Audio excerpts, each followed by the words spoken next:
It's a 50K bounty tournament play money.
So I found this video from about 4 years ago, and in the video it shows me I could hack the tar out of my lungs at will.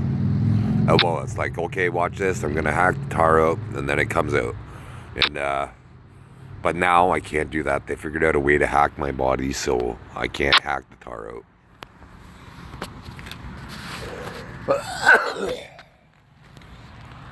They're monsters, and I can't wait to bring them to justice.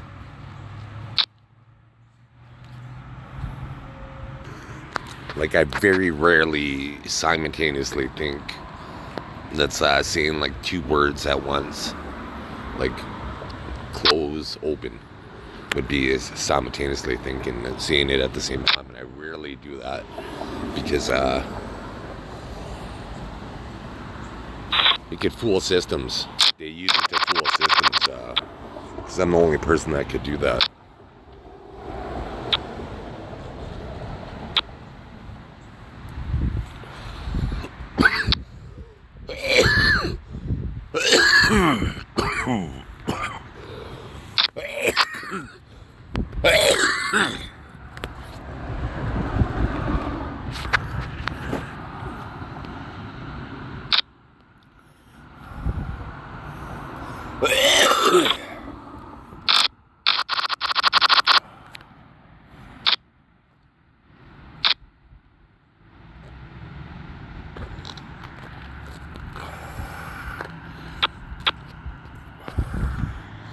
And like, how do you naturally lose the ability to hack a tar if you're not getting hacked?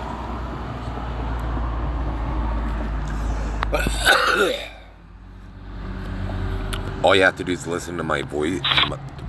I rarely talk in my videos from 4 years ago. Rarely. And when I do, it sounds different.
Yeah, I cough like this because I smoke marijuana.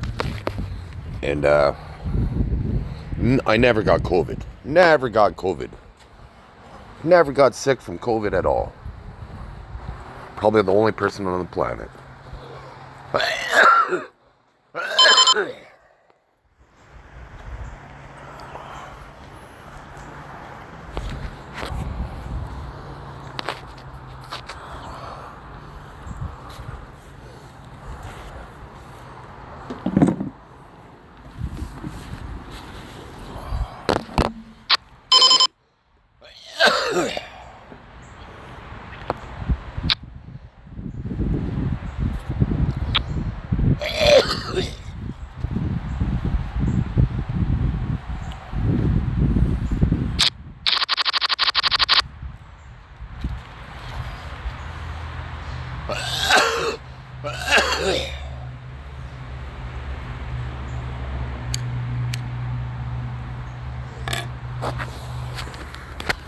Yeah, it's going to be pretty suspicious because in this video where I hack Otar, I basically show you where in the brain it's controlled. So it would have had it been hacked. My brain would have to be hacked so it doesn't happen, basically. So I'm going to be able to show how much of, how many taxpayers' dollars it cost to try to suffocate the guy with evolutionary DNA that's trying to privatize free will and thought.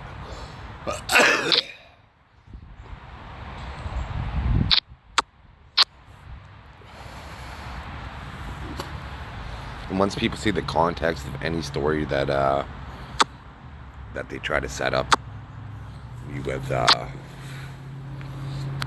they're just gonna join my cause, basically, because people fight and die for freedom all the time. Once they realize that the government plays their internal voice inside their head with criminals and manipulate your life choices, like who you date, where you work, what kind of car you buy, what you name your pet, what you name your kid, what kind of tattoo you get. These are things that people influence you with, and then they think they could own you. And I just basically influenced them all to think about crack and death that were thinking about my thoughts privately. So I would own them all. I don't agree with street drugs, but if you listen to my private thoughts, I'm gonna try to get you hooked on fentanyl, crystal meth, anything that I could kill you with, make you overdose. Anything that I could, with my thoughts, I could try to kill you with. I would only harm somebody physically with self-defense, and that's all this is self-defense, trying to defend my psyche, and good people's psyche. Good people don't realize they need a hero like me to fight for them. I'm a champion for privacy of thoughts. One day I'm going to be declared king of the world, so why would I want that if I had ulterior motives, if I'm going to be the king of the world?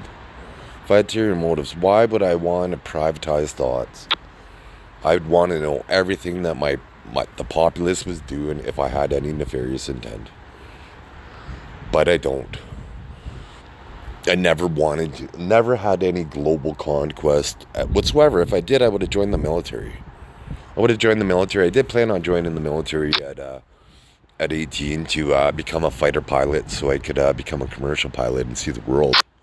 But I forget the reason why I didn't at that point, but that was an option in grade 11 math class. I remember an army guy came to school and he had me hooked basically to join the Air Force. But I didn't want to be a fighter pilot. I wanted to learn how to be a fighter pilot, but I wanted to, if it ever came to war, I wanted to take out bridges, trains, and I didn't want to shoot down people. I'm kind of death adverse. I don't like death at all. I'm trying to stop human death, but I have to eliminate these rapists diplomatically and by covert means. In the meantime, by just using my mind and my influence, my unofficial influence. Trying to make it so tomorrow morning when kids are born, they don't have to worry about being preyed upon, because babies, when they're born, they're electronically raped by people. They call it the day-old rapist club. So they try to rape as many day-old babies as they can. So it's hunting down these pedophiles. Okay, what a nice bet. Well, I gotta fold. If you're in the situation with jacks, you pretty much, somebody has the king. So I'm gonna fold. That's a nice pot. I could have got lucky and hit the jack, but one of them probably has the king or two pairs. Call.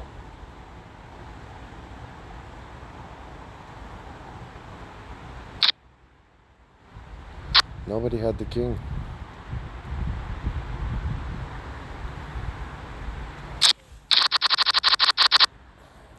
Nobody had the king, and that does happen occasionally, but there was two people in front of me and one person behind me when I made that decision. So usually in that situation, when you have somebody to act after you, the best long-term decision to make is to make the fold there, because there was three players in the pot. If it was heads up, it would be different.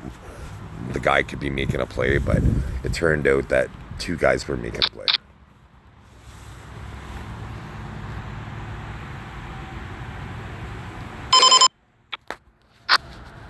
I wanted to call, but I have atrocious luck with suited connectors.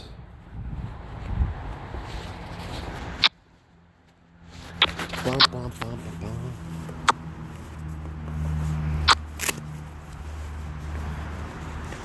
Yeah, it's my presence gets felt. Like started panhandling, and then a justice in Ontario changed the panhandling law. Coincidentally enough, after I started panhandling, and in favor of panhandling, which is good, but unofficially it probably wasn't for me. Or officially it probably wasn't for me, but unofficially I'm sure I had something to do with it. And today, panhandling, 5 police officers drove by today, which is I've only did it maybe 40 times, but I'm so good at pattern recognition that I know that it was twice as high as any day that I've ever panhandled.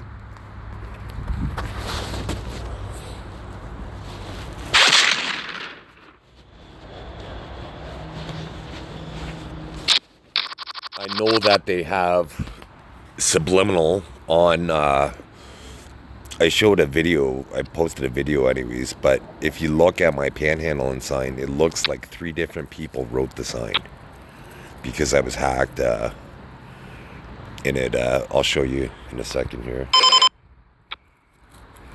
But, 1 second.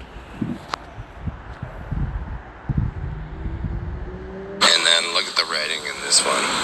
See the difference? See, so particularly this, if you look at the N, that N that's at 2 different ends. It looks like 2 different people wrote, it looks like somebody different wrote this word.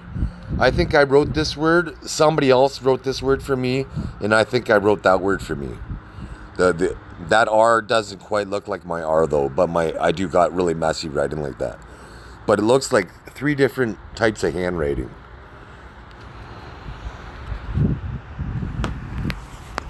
So they have subliminal. So somebody hacked me, basically hijacked me, and they get affinity if they when I do some signatures. So they think they could own my soul and stuff like that, but they can't.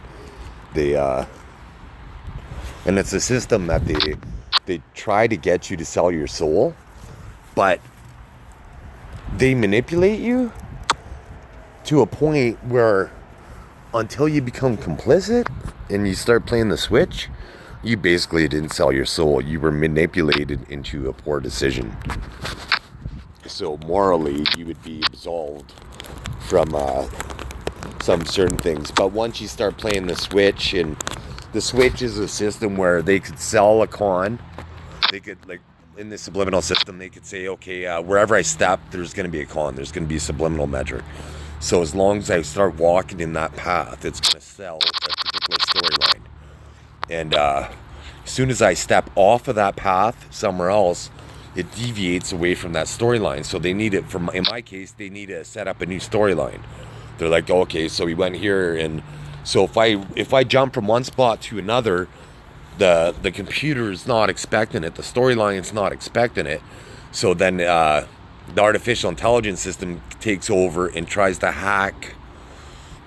They can't go based on where my feet are located anymore. They have to go where my eyes are located. So they use the artificial intelligence system to hack my eyes to find a subliminal metric that suits that convenient storyline, basically. And it happens every day. Every day they try to dream condition me in my sleep to find out what I'm gonna do, who I'm supposed to meet, and plant seeds. And so every day I try to skew whatever they dream conditioned. I try to skew the results. Now, like, I wasn't always aware of this. I was a puppet up until 6 years ago. Even now, like, they still try to puppet me into doing things. Like, the best person might only accurately predict 80% of the time what I'm going to do. And that's with artificial intelligence telling them my previous history and everything. But I'd be so phenomenal at the system that I would dial that person in a day. I'd be over 90%. I'd be able to condition them, and I'd be the best at it because I'm a master of psychology. Because people have been messing with my mind, so I had to figure it out, basically. I don't know any clinical psychological experiments really, but I understand psychological manipulation.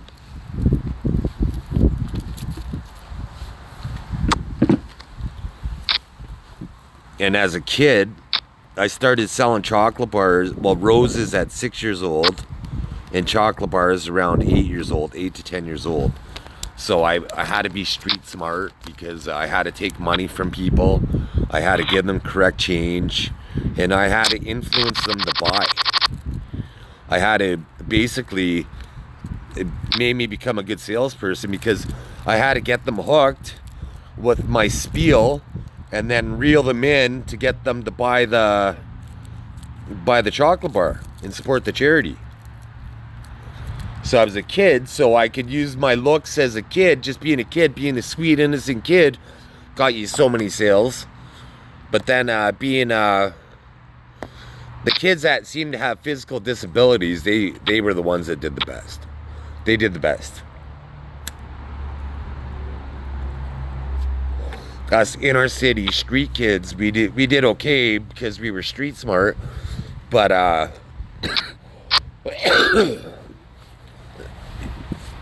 we didn't do as good as the ones that had speech impediments and looked like they had physical disabilities, right?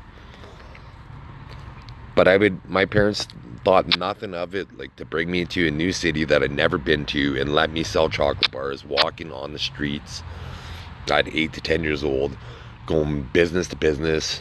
And okay, well, I guess I got a call. Does he have the straight? It's like he has two pairs. He either has Jack 10 or Ace Jack, but I'm calling. He's 6. Nice.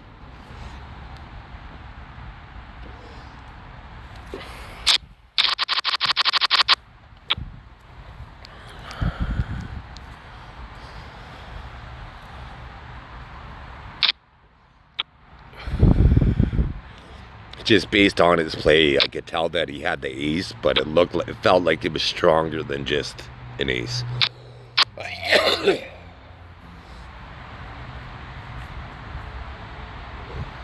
But you got to make those calls even when you think you're going to lose sometimes in poker, because you could be wrong.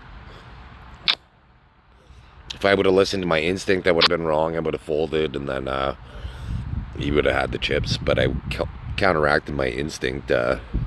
I didn't like the call, but I felt I had to make it.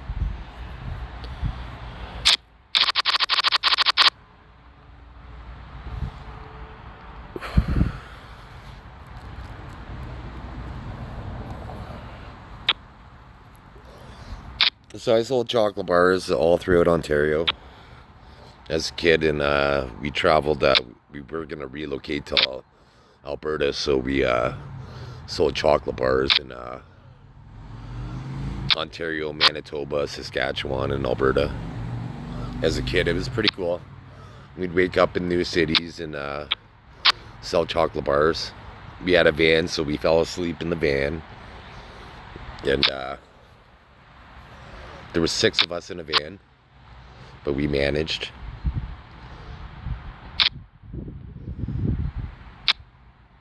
Ended up losing a cat, unfortunately. One of our cats, we would have to sneak our pets into the hotel room or motel room, and one of the cats ran away and we couldn't find it. So that was sad. We were heartbroken as kids.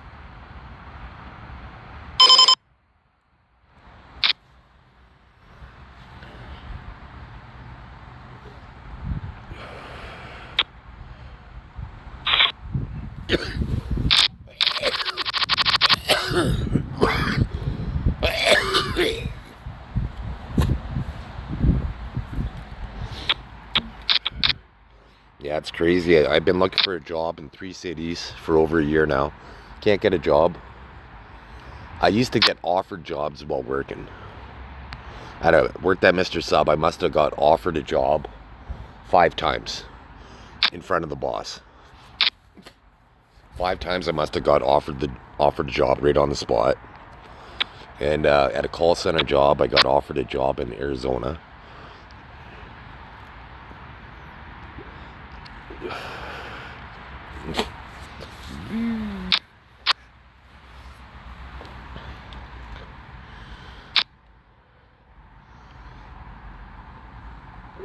I probably would have took the job in Arizona if I was single. I would have explored it, as long as it was legitimate. I never really stop handing out resumes until I find my dream job. Don't get me wrong, if I'm happy at a place, I won't really look, but then as long as I stay happy. I had this one job where it was only $19 an hour or something like that, but it was a lot of money, more than minimum wage. This was about 10 years ago, and it was a good job. Like, it was a blue collar job, and I could see where I would be in 10 years, which was kind of cool. You had some job stability. You could kind of see where you would be, right? But at the same time, I'm too enterprising to to me, I just seen a dead end. In 10 years, I just seen no advancement. I seen no more progress. I just seen a dead end for the rest of my career. So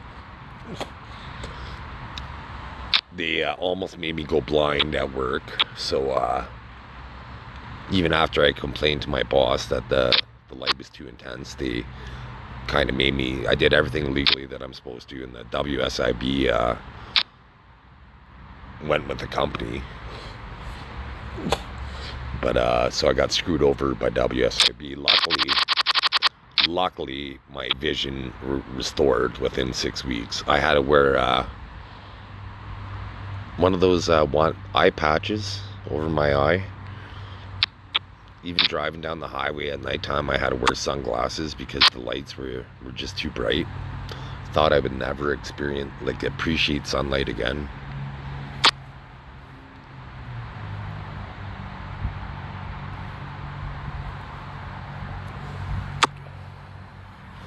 But I was a nice guy, so I kind of tipped my hand, and they changed the apparatus. They changed the whole apparatus while I was away, not at work. I told one guy, and he kind of was a company snitch, basically.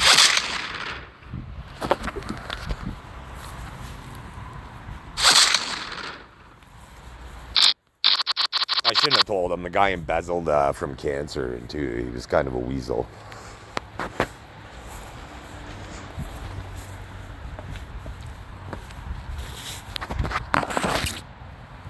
How low would you have to be to embezzle from a charity?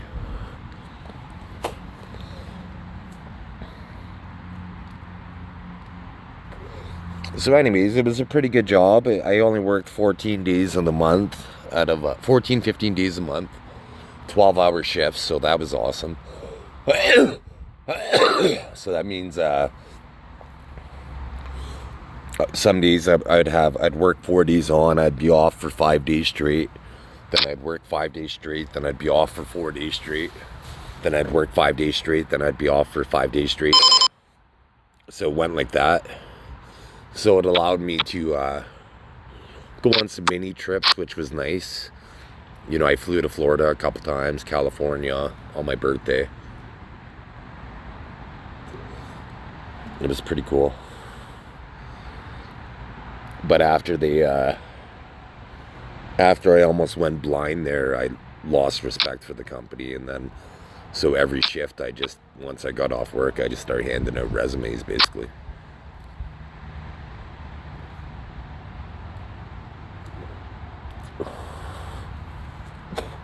So that's what you should do. You should be loyal to your family rather than the company you work for. Because the company you work for, when you die, they'll replace you as soon as they possibly can, so production doesn't stop, right? But your family, you're irreplaceable to your family. Like my brother, he died in a workplace accident, which may have been orchestrated, but he died in an accident, and he worked lots of overtime. So I'm sure if he was alive now, if he had the choice, I'm sure he would have worked less overtime and spent more time with his family, knowing that he was going to die, basically. He would have chose to work less time, you know, because you can only make so much money. Money is just the goal. It facilitates things. It frees up time. That's the only reason why I want to be rich, is to free up time, to have time, energy, and money all at once.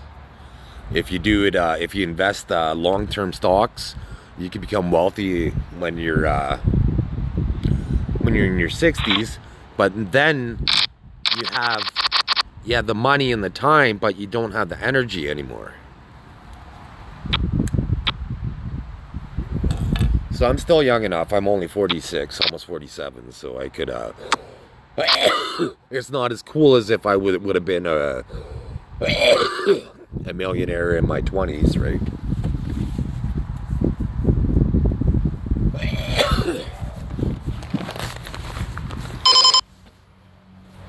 But being a millionaire by 50 and a billionaire by 60 would still be pretty cool. It should be super easy to be a billionaire nowadays. Well, actually, in one of my other videos, I won't show it in this one, but anyways, I showed a stock. I looked up stocks for the first time in years, and the stock I looked at, I'm like, okay, I want to see how it's gonna do for a couple days, and then I would probably buy it because it was undervalued, and I would buy it until it hit about, I think it was $5.92 per share. It went up to $6 a share, but I would have set it at $5.92 per share. So if I had $1 billion in 2 months, I would have made something like $236 million off one trade. So people were listening to my thoughts. So some people made a hell of a lot of money off of my thoughts, listening to it.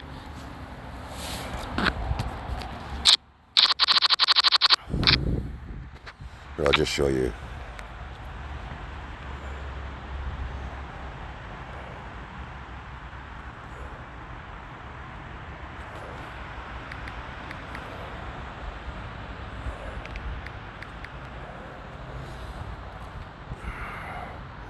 So I checked it out on April 26th when it was low, and then I checked it out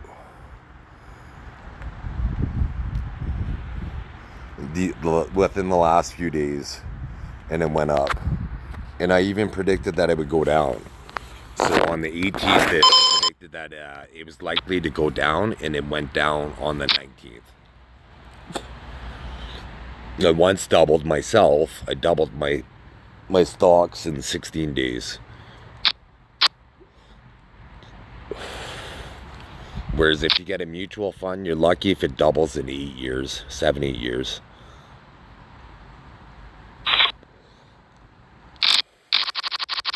So I'm kind of a natural at stocks, but I don't want to do it because these electronic violators that listen to my thoughts will make money, and I don't want to help them out. I want to sabotage them as much as I possibly can. They're parasites to me. You know those fish that swim around sharks? That's what they are to me. But they don't even clean my teeth. They cause the plaque.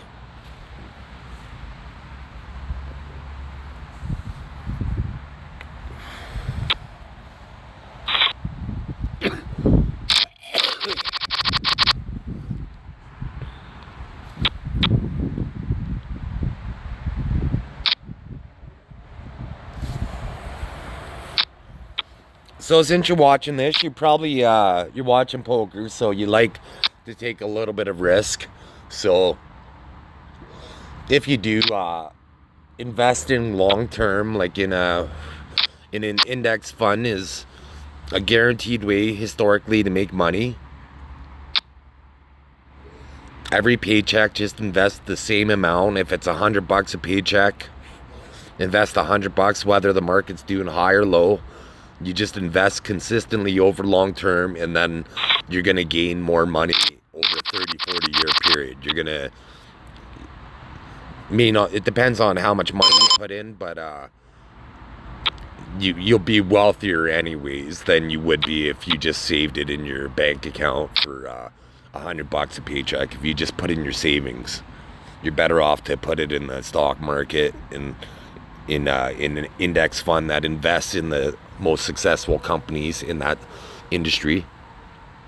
So the blue chip stocks that historically gain value over time. So you could you're guaranteed almost to make long-term money.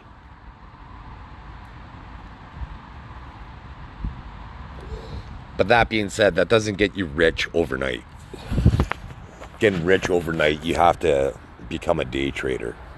And well, overnight is general term, right? Like if I would have made that stock pick in April, it would have taken 2 months, and then my phone would have rang, basically letting me know that the trade went through, and I would have sold, and I would have seen what my profit was, and then it would have allowed me to trade more I think my new strategy is going to be I'm just going to keep the profit and then take out the investment and then let the profit ride, because I'm pretty conservative, really. Like, there's certain metrics I like to look for undervalued companies that have solid accounting, and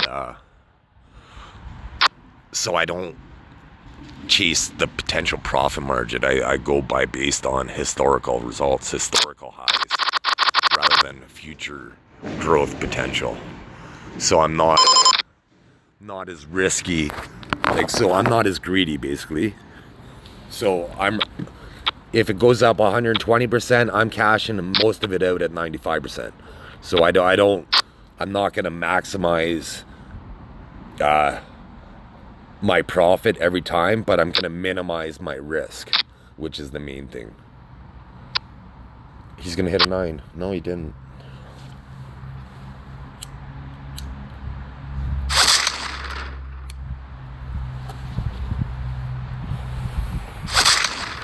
And one thing to look for in stocks, I think it's earning before deductions, amortization, and interest. Something like that. It's like EDBIA or something like that. But that's a very valuable metric to go by if you're into stock trading yourself, because it lets you see the company's earnings before deductions, interest, and amortization. So it allows you to see a snapshot of the company, basically.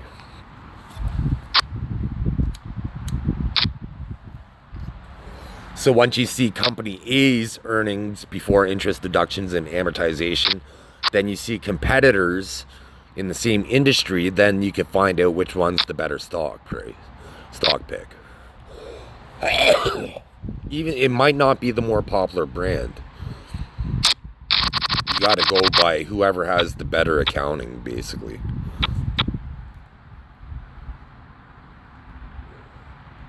The better brand helps, but I know so little about companies. Most companies, I live in Canada, so most companies I know about are American companies, because they're so big that we only have 40 million people in Canada, right? So California almost has as much as us, so their companies buy out our companies pretty easily. So most successful Canadians become successful Americans, which is unfortunate. But they have better weather than us.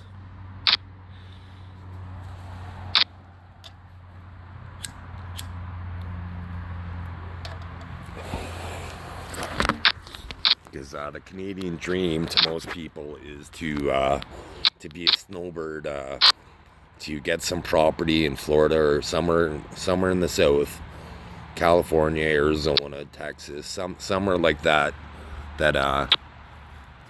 to spend our winters, and then come back to Canada and spend our springs, summers, and falls. I'm into poker, so I'd be. My birthday's October 20th, so I would pretty much fly to Vegas for 6 months of the year. I'm allowed to be in the States without a visa for 6 months of the year, and I'd pretty much stay in the States. Well, my kids are older, so unless I met up for Christmas, which is unlikely, I would stay there for 6 months. So I'd come back to Canada in April every year.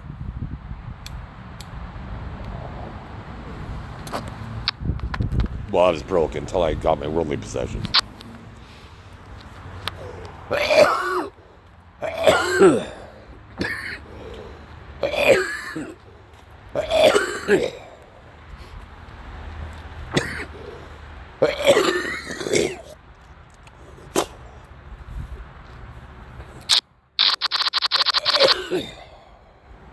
So let's see.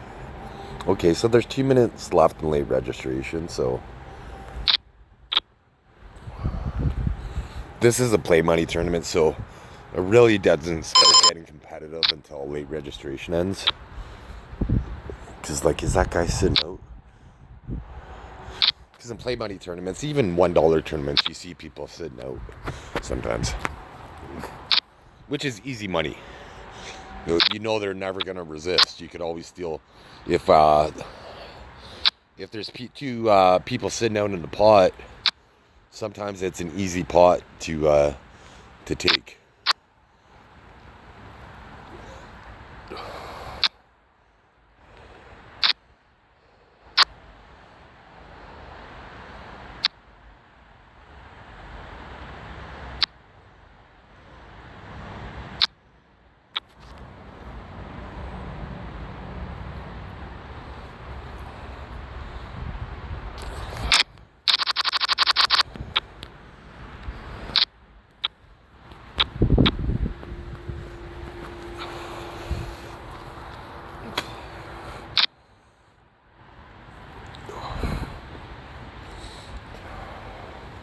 I'm gonna gamble, even though I'm behind.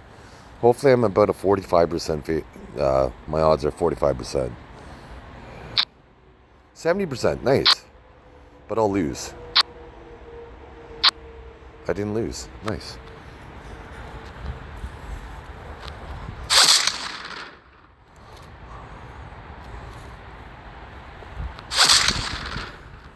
In a bounty tournament, you have to.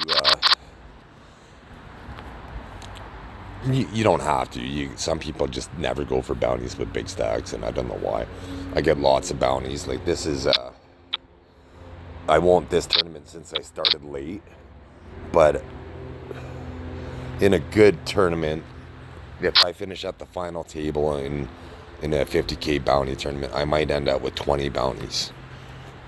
So I knocked out 20 players individually in the tournament. But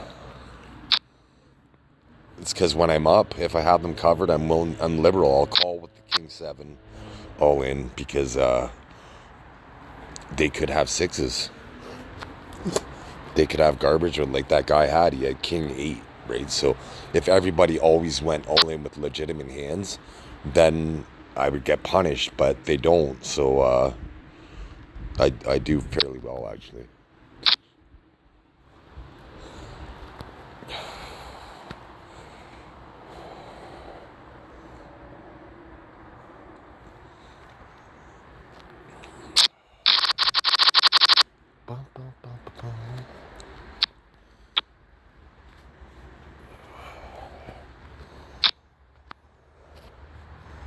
If you're new to poker, this is first position, and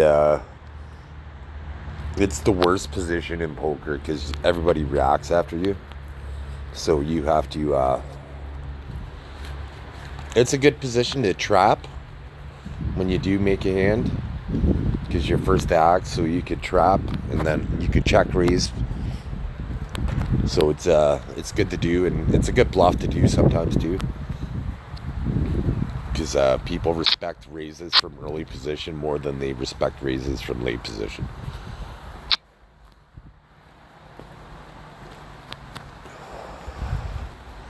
Maybe when you're new to poker, you don't understand position, but when you get more experience, it's these two positions.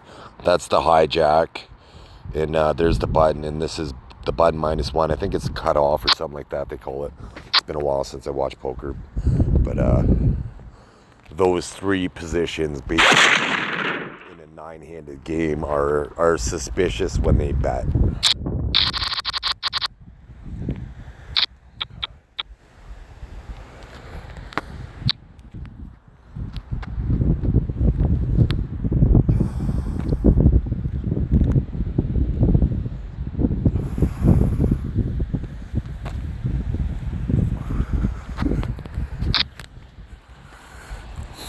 And let's see, I think this guy might have the advantage pre-flop.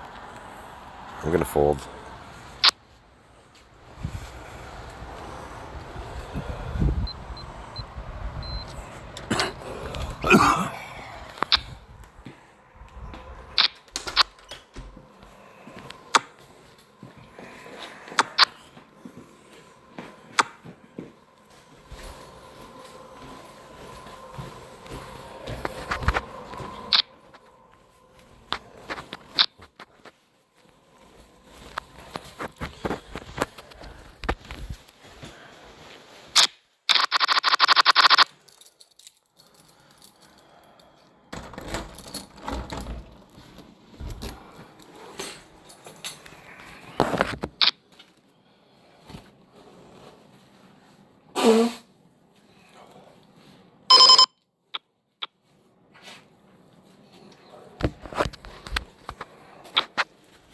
Bum, bum, bum, bum.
Stings so much. Stings.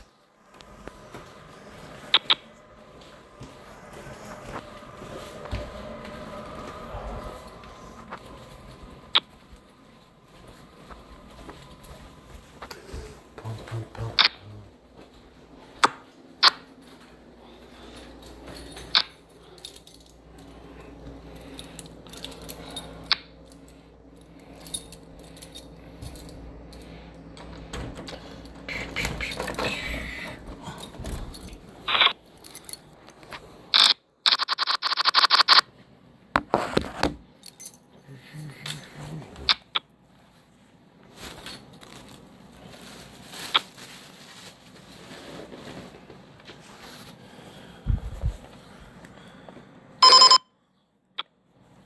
I wanted to play that hand too, but it's a pretty hand, but pretty disappointing. Oh no.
So let's see how the big stack is doing here.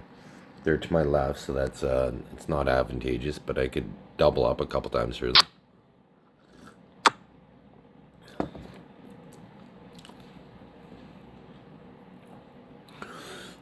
So if you're new to poker, I didn't improve, so pretty much any bet, it's nice to bail out on, but since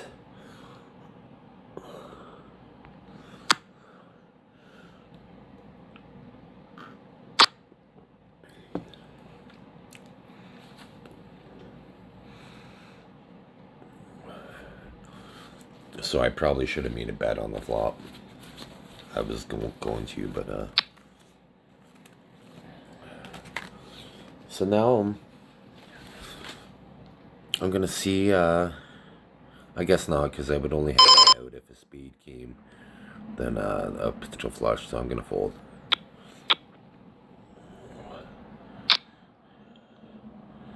Because I wouldn't have called that bet.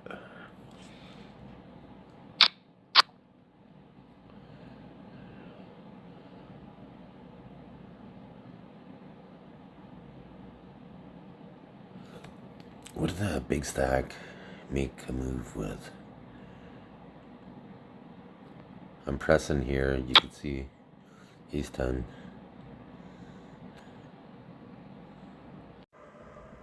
So they like to keep it dark in here so you can't see the subliminal.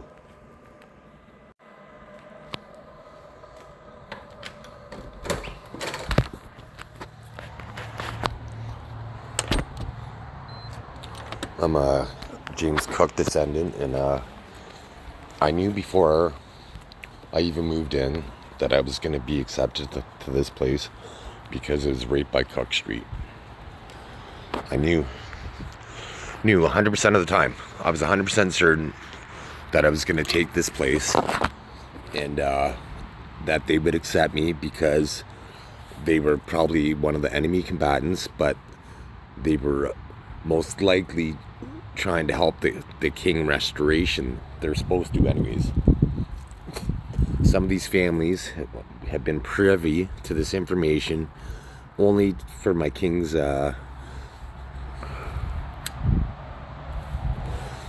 waiting for the true king to find out, basically, which I did. I found out, I figured out the system, so it was supposed to be over 4 years ago, but they're kind of reneging on it.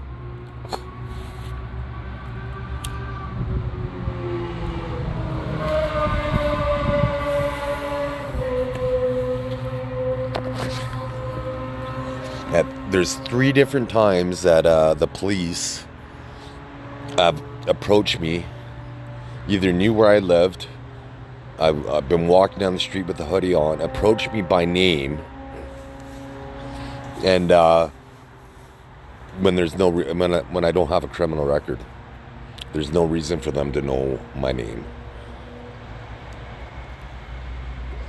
But I've been advocating about this government violation system, so they all know about me. One thing I don't like about apps is there should be constant updated feedback. And it's so misleading when you just get the app and within 10 minutes they're asking you for a product response, and it's like, ask me after a month, then I'll give you genuine free feedback, because at first you don't experience the glitches in the program, the things that don't make sense. I'm just playing at the cash game until it's play money until the tournament starts.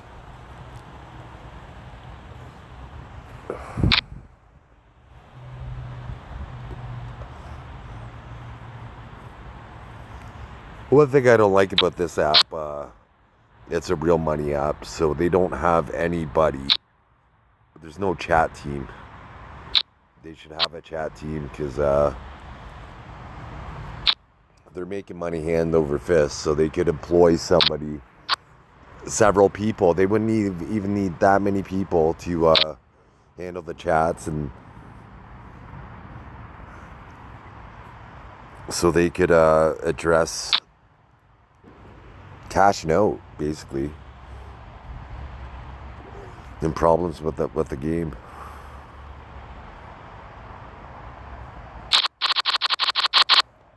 So I'm gonna exit this game now. Make this a tournament video rather than a cash video. You want to get good at cash games because that's where the money's at. You could win big in tournaments. Like one big tournament could be life-changing though. But you want to be a good cash player. Because the beauty about cash games, especially online, is it's not so much of a big deal now since I play from my cell phone. But when I played from a laptop in a tournament, you're kind of stuck in the tournament for the duration of the tournament, and you don't want to leave the tournament because you invested money. So it could take hours of your day. Whereas cash game, you could be up in an hour. Like you can make 5 times what you started. Like if you started with $100, you can make $500, and so that's a pretty good day's work. So you could call it a day, and then if people come over and you could always stop playing in a cash game, but a tournament, you're kind of in the tournament. So I'm gonna fold.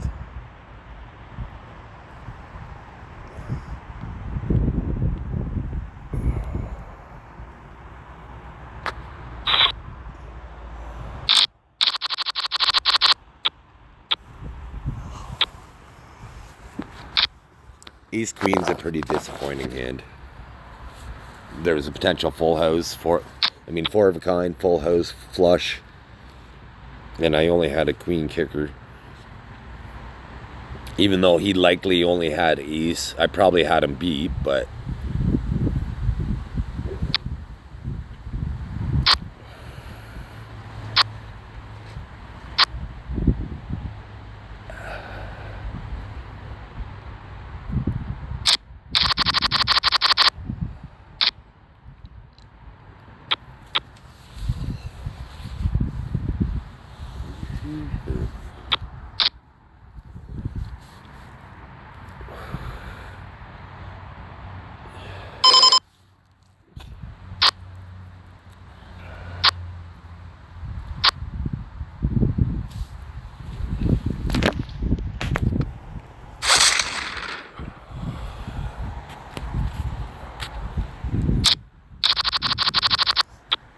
so it's June 23rd, 2024, and I'm sitting outside. It's a little windy out, but I just got a chill, so I knew to look at my hand and see that vein? See how small that vein is right there? That vein. I'll show you that's what my vein normally looks like. So why would a guy be taking pictures of his veins and stuff if he doesn't notice these changes happening? You should be asking yourself. Why does he do it? Why does he have a video showing him looking older 4 years ago, and then a video that he has showing him with a wrinkle disappeared from 3 years ago? Almost completely disappeared wrinkle from 3 years ago. It's not like I was only documenting the stuff after I noticed it happening and changing.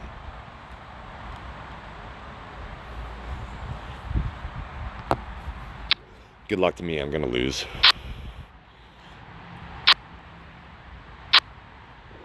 I won. I thought for sure I was gonna lose because that guy's been pretty aggressive.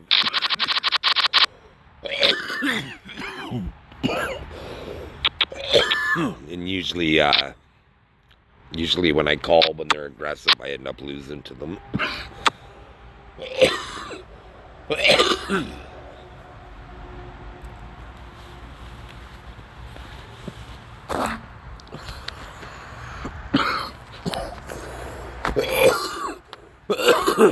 So the system would have to understand that when I don't have any metrics that meet these metrics today from last week.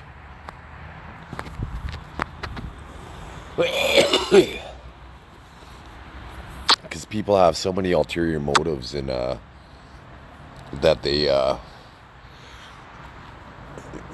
all steal different things from me, so they all set me up and unset me up differently.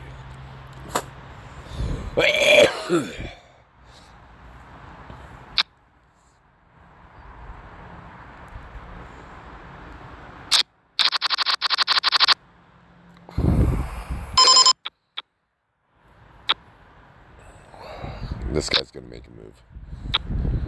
This guy's been pretty active. You don't really need a good hand to call him, but he might bust you, so be cautious.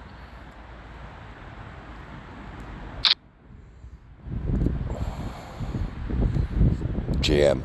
Jam. He has nothing. Jam. He doesn't have this flop. Checked, and he's gonna bet again. No, he didn't bet.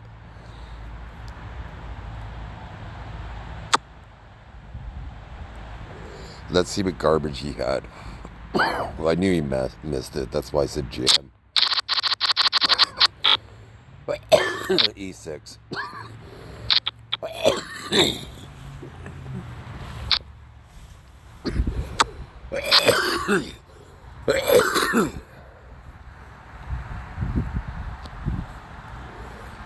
I would have won that pot, I think, with nothing.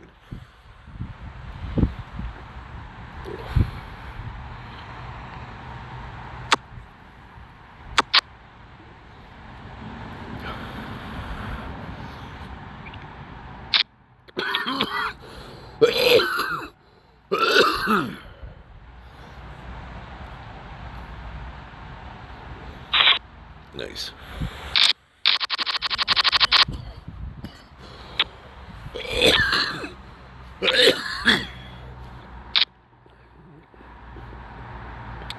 That's a big bet by that guy.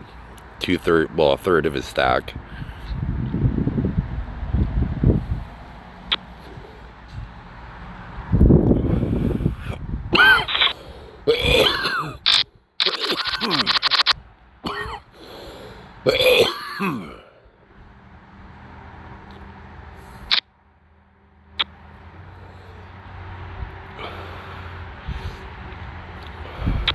This guy gets a chance to get 2 bounties. Or one bounty.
So this is a system named Squeaky Clean. That's basically what I'm saying, how they sell phones. If somebody's a mark, then they're squeaky clean. Because they were set up. Ooh.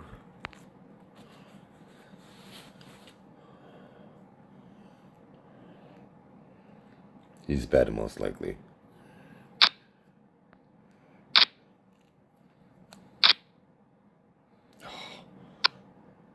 He had the king. Nice. I didn't think he hit that flop at all, but he had the king. So I got lucky. I didn't think he had a spade. Especially the highest spade.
Sometimes you just gotta manhandle the win.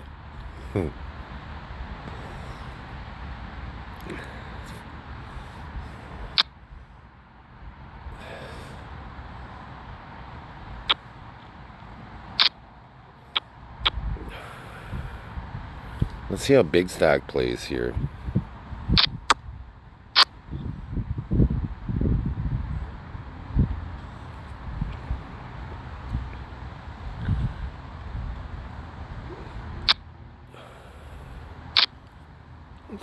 Some big stacks, they play really tight, which is it's all right. That's how you keep a big stack, is to start playing tight. It's a solid strategy. If you get up to say 78k like this guy did, take about maybe 15-20 minutes off. Not literally, but just don't play as many hands. Yeah, even literally sometimes. Like, I won a 8,000 player tournament and I took 45 minutes off. So I had enough of a chip lead. Well, I was up there anyways. I don't know my situation now. It was over 15 years ago now. But the whole point was I had enough that I could stop playing for a period of time. Came back. I had to recover right away. I had to start earning chips away. Right? I didn't... I forget if I was crippled when I came back, but I had to recover more or less, right? I gave up 45 minutes of opportunity. But that being said, I could have saved myself. I probably got the victory because I could have got knocked out within those 45 minutes as well. That's also a possibility. Or the flip side of the coin is I could have won the tournament maybe a half hour faster if I would have chipped up enough during those 45 minutes, so we'll never know. I did win then I didn't play poker for, well, I played for a while after that, for probably about a year after that, and then I didn't play until COVID started, basically. Then within the first week of me putting real money on, I won. I came first out of 1,500 players. A dollar tournament, and so I won something like 378 American at the time, which was all right. But I thought it was too easy, and then I thought I could never think that to myself because people listen to my thoughts. But I thought, wow, I haven't played in 10-15 years, and I dominated just like I never left the game. But the whole reason why I'm bringing up the $1 tournament when I came 1,500 is there was about 40 players left, maybe 100 players left, but there was a hand where the guy, how he played it, he could have busted me, but he didn't bust me that hand. I would have called, and he didn't know that, but I would have got busted that hand and not won. So I avoided that one collision, so to speak, for the tournament that allowed me to win.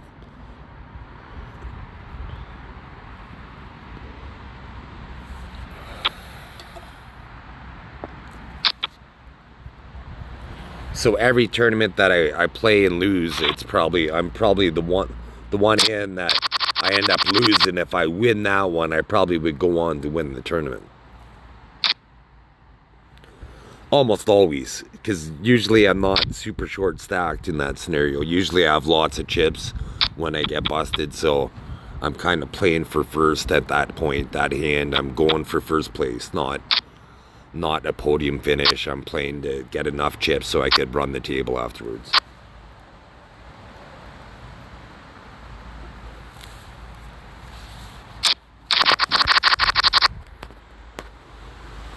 It all depends on how I feel. If the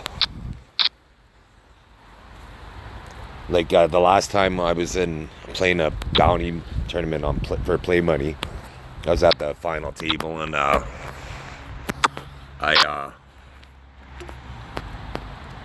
had a straight, and I had a feeling he could have the full house, but I called anyways because I was going for first place. It left me, I had 750,000 chips. It left me 100,000 chips, and I thought I could recover if I lost. And I was wrong on both. Well, I was right that he had the full house, but I was wrong that I could recover.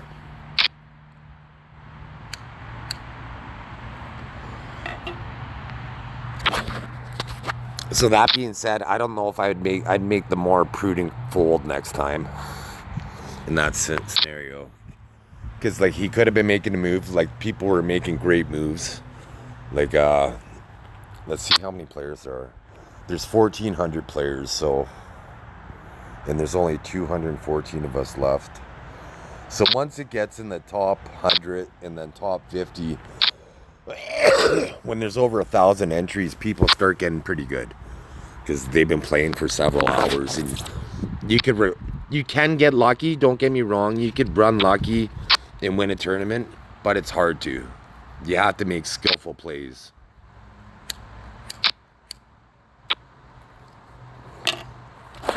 Because if you run on luck, you have to get lucky every single time. Every single time. So you're probably a fish, so that means there's going to be times you're going to make those calls on the river when you can't get lucky anymore.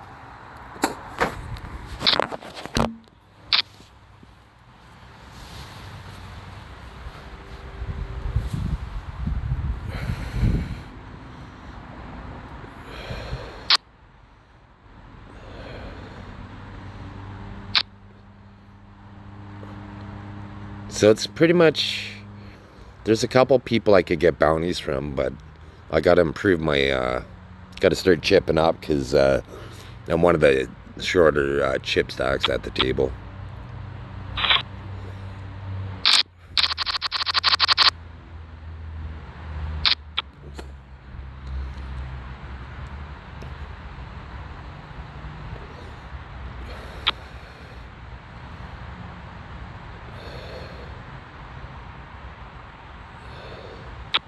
Nice.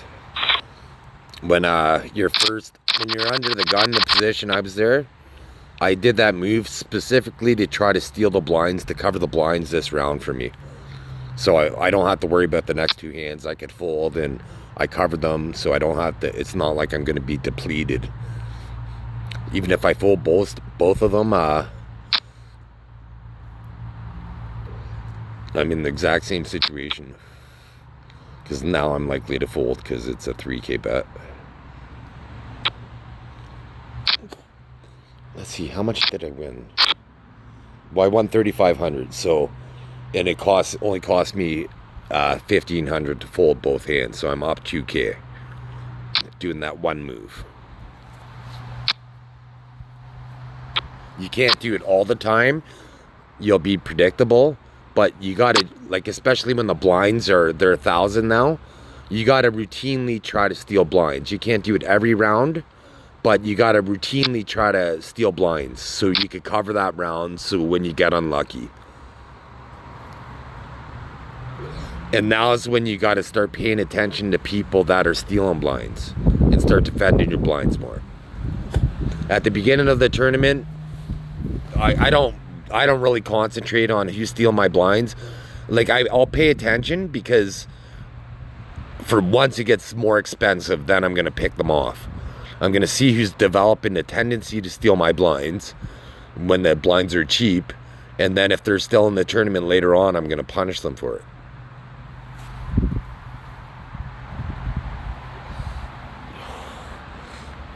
Like, you got to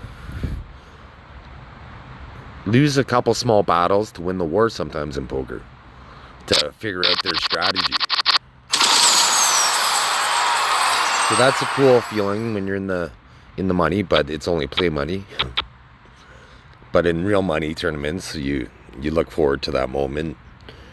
Now is when it gets fun because some people wanted, they're just happy that they made the money, so they're really easy money to take from. Then there's people that are grinders that are playing for first. So those are the people that you got to kind of avoid. But like this guy right here, he probably doesn't have the best hand. I'm going to call. No, I won't because of Pitbull. He might make a move. I think I might call. Depends what these other people do.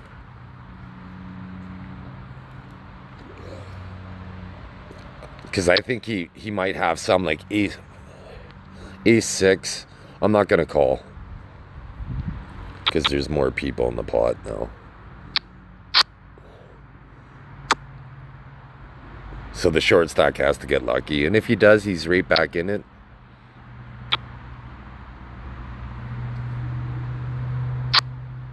So he had king 6. I thought he had a6. So I expected him to have a pretty garbage hand. Because he was pressured. His very next hand he had the blind. So if he didn't get lucky there, he would have blinded out, basically.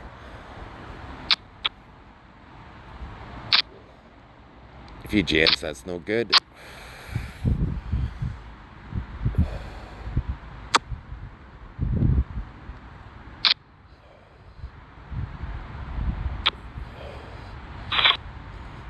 Had to manhandle that one.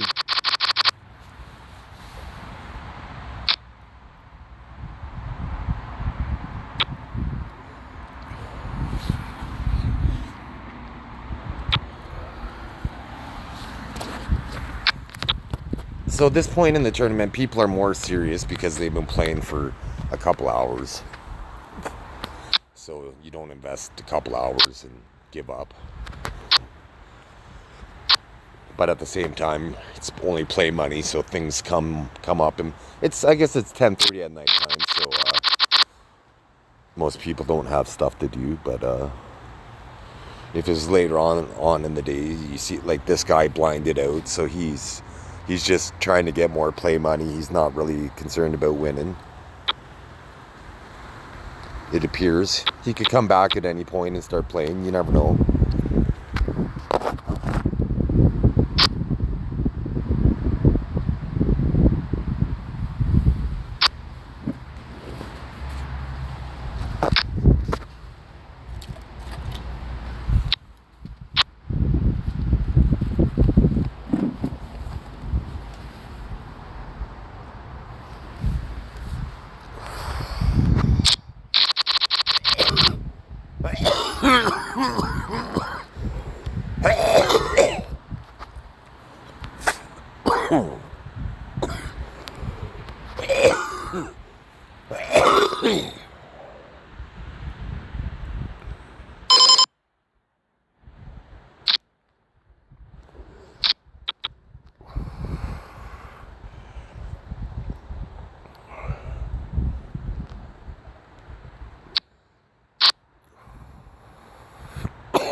I have to win those small pots for when I lose, when I get big hands.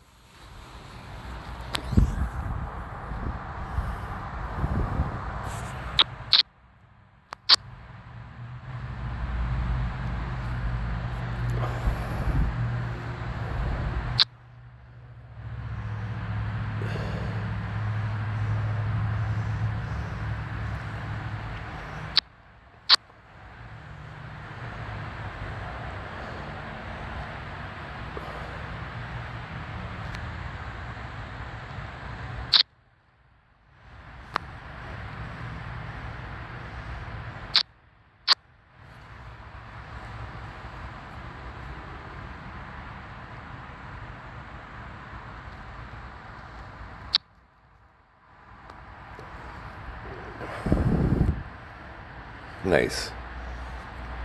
I wonder what he had. Got the bounty anyways.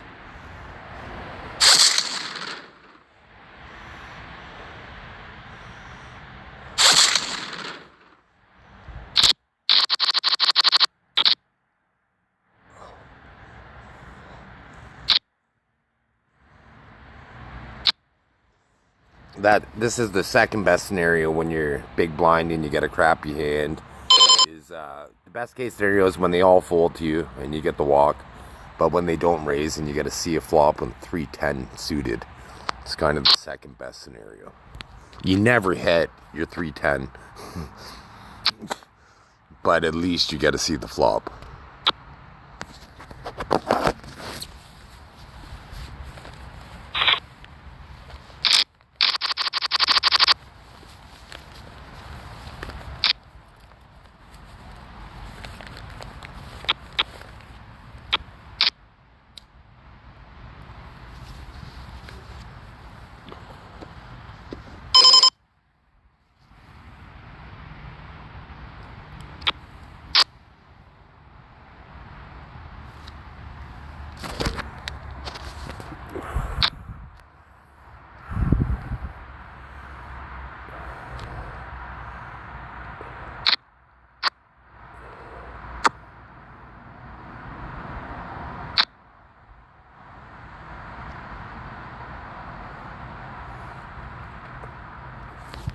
I'm gonna fold. I'm so unlucky, and I'll find a better spot. Even though I have a ton of outs, I'm gonna fold because I could find a better spot.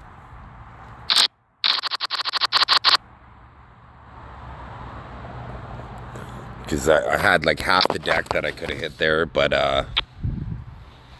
I always miss.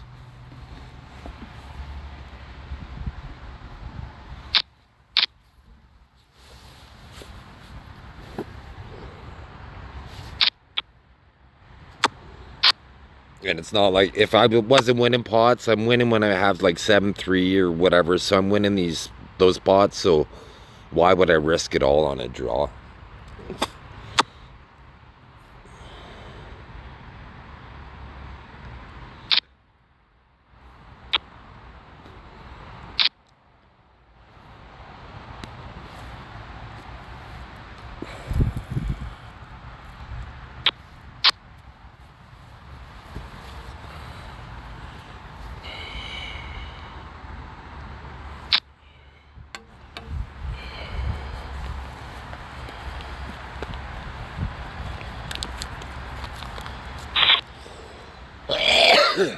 See, I just got back like, how much did I win there?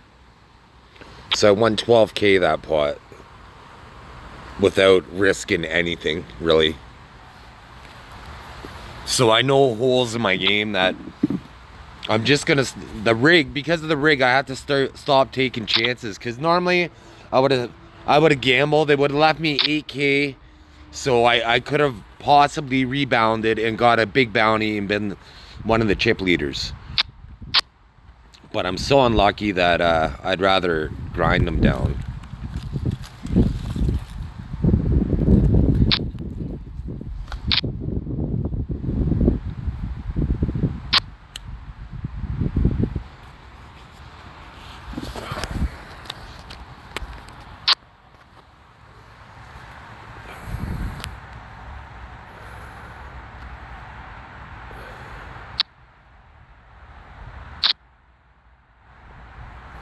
So you got lucky on the river. That was an information call. I didn't expect to win there. I wanted to see what he had for that type of bet.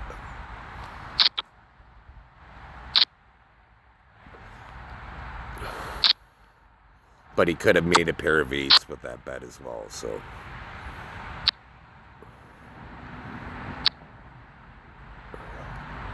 I want to see one more card.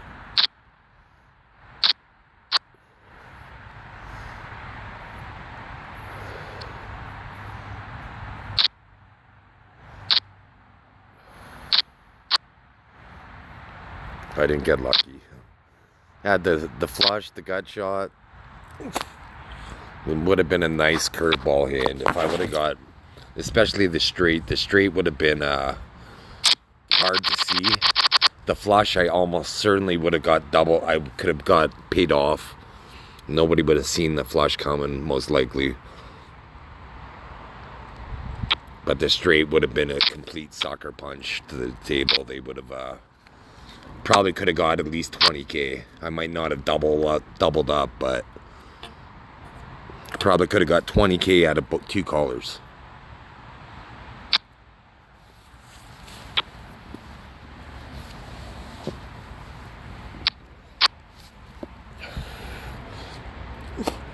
Late in the tournament, you got to, especially if you got the chips, you got to try to sneak in there with a sneaky hand and then bust somebody.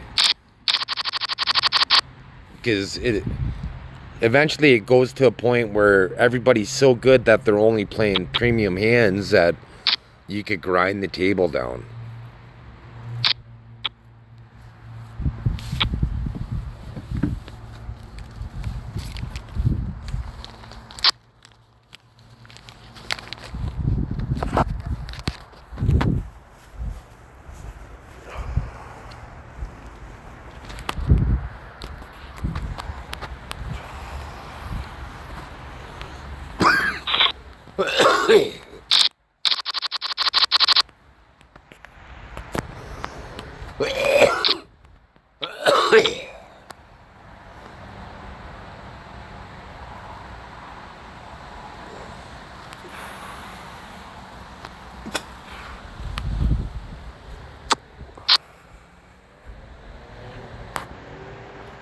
So this is going to be the end of this video, so watch the next one for the continuation.